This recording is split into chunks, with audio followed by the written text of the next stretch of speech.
Domestic व्हायलन्सच्या केसमध्ये उत्तर देत असताना खूपच काळजीपूर्वक देणं आवश्यक आहे, कारण आपण त्यावेळी लेखी उत्तर देत असतो.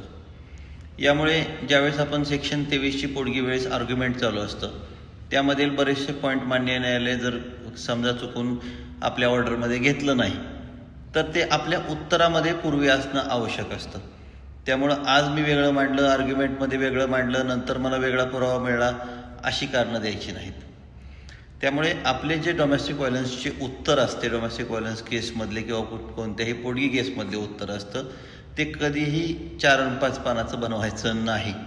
त्यावेळेस मात्र अगदी बेफामपणे म्हणा किंवा आणखीन कसं म्हणा, मुक्त हस्ते म्हणा, फ्री हँड वापरून त्याचं उत्तर अगदी सखोल देणं आवश्यक आहे. तिच्या उत्पन्नाबद्दल, स्वतःच्या उत्पन्नाबद्दल, कर्जाबद्दल त्यामध्ये सखोल माहिती देणं आवश्यक आहे. याचा फायदा तुम्हाला पोटगीमध्ये निश्चित